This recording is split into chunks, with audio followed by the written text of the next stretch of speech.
इससे पहले कि हम आगे बढ़े, लाइक बटन दबाएं और सब्सक्राइब करें। यह आपके लिए बस एक क्लिक हो सकता है, लेकिन हमारे लिए यह वास्तव में चैनल की मदद करता है। यहाँ आने और हमारा समर्थन करने के लिए आपका बहुत बहुत धन्यवाद। आज हम अमेरिकी डरावनी कहानियों की श्रृंखला नेक्रो देख रहे हैं, जिसमें एक युवा शवशोधक को पता चलता है कि जीवित लोग मृतकों से अधिक डरावने हैं। फिल्म की शुरुआत अंधेरे से घिरे एक घर में होती है। फिर हमने एक माँ का बेजान शरीर देखा और उसके बगल में एक छोटी लड़की। अब वह लड़की वयस्क हो चुकी है। उसका नाम सैम है, जो अब एक फोरेंसिक डॉक्टर और शवविच्छेदन विशेषज्ञ है। वह अपना समय शव को परिरक्षित करने और मृतकों को उनके शांतिपूर्ण विश्राम के लिए तैयार करने में बिताती है। काम के बाद उसके बॉस ने उसकी कड़ी मेहनत की तारीफ की और कहा कि उसे वेतन वृद्धि मिलनी चाहिए। वह खुशी खुशी अपने पति जेसी, जो एक वकील है, को बताती है कि उसे वेतन वृद्धि मिल गई है। उस रात उनके जश्न के दौरान वह अदालत जाने से पहले अंतरंगता की इच्छा व्यक्त करती है। हालांकि वह विनम्रतापूर्वक उसकी पेशकश को अस्वीकार कर देता है। वह मुस्कुराता है और बताता है कि फॉर्मेल्डिहाइड की हल्की गंध अभी भी उसके शरीर पर बनी हुई है, भले ही वह उसे धोने की कोशिश कर रही हो। अगले दिन सैम अपने दोस्तों के साथ अपनी वैवाहिक समस्याओं पर चर्चा करती है। उसे लगता है कि जेसी उसे समझ नहीं पा रहा है। उनके संबंध एक और भी गहरी अंतर्निहित समस्या को उजागर करते हैं। वह यह भी बताती है कि जेसी उसके काम से खुश नहीं है। उसके दोस्त उसे आश्वस्त करते हैं और पूछते हैं कि क्या वह अपनी नौकरी या जेसी को पसंद करती है। सैम हिचकिचाती है क्योंकि उसे अपना काम पसंद है।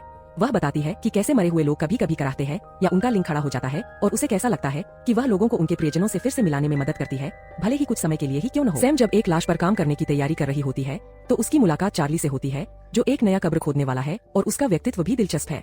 चार्ली मृतकों से बात भी करता है और बताता है कि यह उसके द्वारा संभाले जाने वाले लोगों के प्रति सम्मान और प्रशंसा दिखाने का उसका तरीका है। इससे सैम को अपने काम के प्रति उसके गहरे सम्मान की प्रशंसा हुई। इसके बाद वे एक दूसरे से परिचय करते हैं और एक दूसरे को थोड़ा और जानने लगते हैं।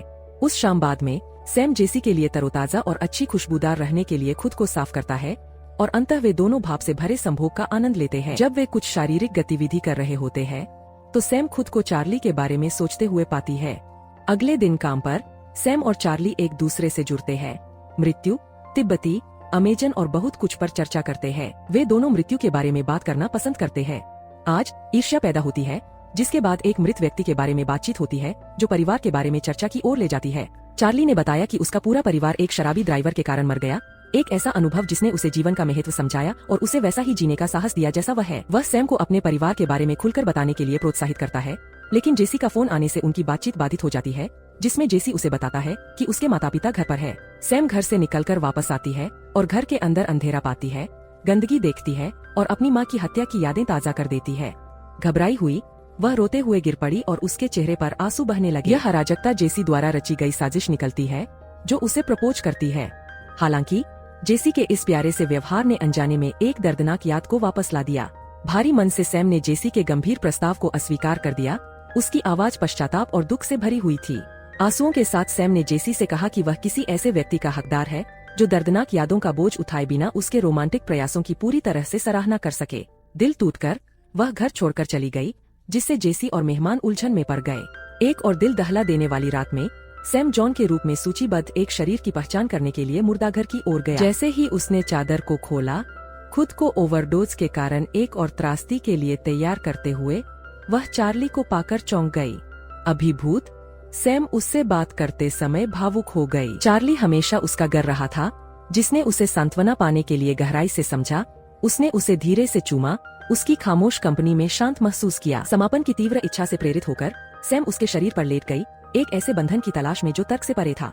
सैम संलग्न होना शुरू कर देती है। आप जानते हैं कि मेरा क्या मतलब है, लेकिन उसकी भावनाएं उभर कर सामने आती है, जो दिवंगत चार्ली के लिए उसके स्नेह और प्यार को प्रकट करती है। वापस आने पर उसे पता चलता है कि चार्ली का शरीर गायब है।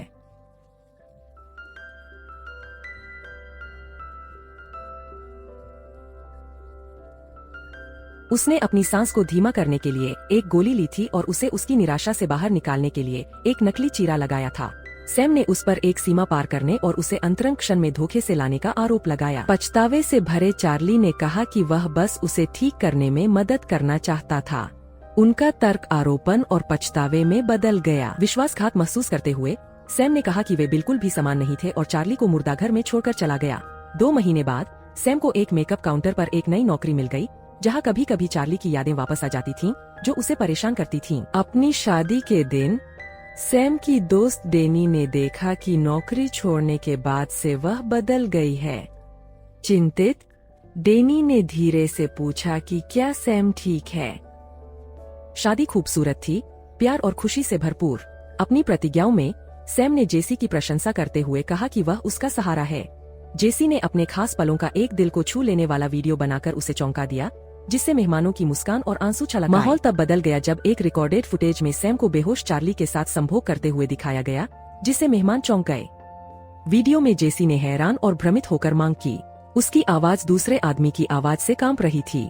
कमरे में सन्नाटा छा गया क्योंकि सैम, हैरान और अभिभूत होकर, चार्ली को एक पूर्व सहकर्मी के रूप में झूठे दावों के साथ दोषी ठहराने की कोशिश कर रहा था। लेकिन जेसी की चोट और हैरान अभिव्यक्ति सैम के जवाब देने से पहले चार्ली चर्च में घुस गया और जेसी पर हर उस बात का आरोप लगाने लगा जो उसके लिए मायने रखती थी। सैम ने चार्ली का सामना किया तो उसमें गुस्सा और विश्वासघात की भावना उमड़ पड़ी। सैम के शब्दों में दर्द और विश्वासघात की भावना झलक रही थी। चार्ली ने अफसोस जताते हुए दावा किया कि उसने उसे सच्चाई दिखाने के लिए प्यार से ऐसा किया। सैम बहुत गुस्से में थी। उसने उसे धक्का देकर पीछे धकेल दिया। उसकी शादी की पोशाक उसके पीछे घसीट रही थी। वह चार्ली के प्यार के इजहार और बहाने छोड़कर चर्च से बाहर निकल गई। नौकरानी के तौर पर नई नौकरी की तलाश कर रही सैम ने साक्षात्कारकर्ता को प्रभावित किया, लेकिन एक अन्य कर्मचारी ने अपने फोन पर कुछ दिखाया और साक्षात्कारकर्ता ने कहा कि यह पद भर दिया गया है। वह कहता है कि वे अपनी होम सर्विस कंपनी के लिए यौन अपराधों के इतिहास वाले किसी व्यक्ति को काम पर नहीं रख सकते। हताश और आलोचित महसूस करते हुए सैम कंपनी छोड़ देता है। अपनी कार में वह एक वायरल इंस्टाग्राम मीम देखती है जिसमें उसकी और चार्ली की तस्वीर है, जिसके बारे में माना जाता है कि वह मर चुका है। सैम की प्रतिष्ठा हर जगह उसका पीछा करती है, यहाँ तक कि उसका पुराना दोस्त भी उसे दूर रखता है। निराशा में सैम एक बंदूक खरीदती है। बाद में अपनी कार में वह चार्ली को देखती है और उसका पीछा करने का फैसला करती है। एक तनावपूर्ण क्षण में वह चार्ली पर अपनी बंदूक तानती है, उसे अपने परेशान जीवन के लिए जिम्मेदार ठहराती है। चार्ली स्वार्थी तरीके से अपने रिश्ते को बनाए रखना चाहता था। उसने यह भी खुलासा किया कि उसे पता था कि सैम अपनी मां के बेजान शरीर की देखभाल कर रही थी, यह सोचकर कि यह प्यार है। रोते हुए सैम को एहसास होता है कि उसने अपनी मां की स्थिति को गलत समझा था और उसकी देखभाल करने से उसे सुरक्षित महसूस हुआ। क्रोधित होने के बावजूद सैम समझती है कि चार्ली की शरारत ने उसे झकझोर कर रख दिया है, लेकिन उसका मानना है कि चार्ली को सच्चाई नहीं बतानी चाहिए थी। खोई हुई और भ्रमित महसूस करते हुए सैम उसके सिर पर बंदूक तानता है। चार्ली उसे विश्वास दिलाता है कि वे एक साथ खुश रह सकते हैं, कि वह उसके लिए लाखों बार मर सकता है। फिल्म एक दुखद और खौफनाक मोड़ पर खत्म होती है जब सैम अनिच्छा से सहमत हो जाता है और चार्ली के साथ एक चुंबन साझा करता है। अचानक गोली चलने की आवाज गूंजती है, जिससे पता चलता है कि सैम ने चार्ली के पेट में गोली मार दी है। सीन के अंत में सैम चार्ली को खुद खोदी गई कब्र में धकेलता है। सैम चार्ली का पीछा करते हुए कब्र तक जाता है और जब वे दोनों एक साथ दफनाए जाते हैं तो वे एक दूसरे के साथ अंतिम क्षण बिताते हैं। यह एक फिल्म के लिए एक आश्चर्यजनक और पेचीदा अंत है, जो कहानी में अंधेरे और अप्रत्याशित हास्य का मिश्रण जोड़ता है। आप इसके बारे में क्या सोचते हैं दोस्तों? नेटफ्लिक्स ने इस वीडियो पर 24 घंटे मेहनत की है। इसे लाइक और सब्सक्राइब करने में आपको सिर्फ 5 सेकंड लगेंगे। शुक्रिया दोस्तों।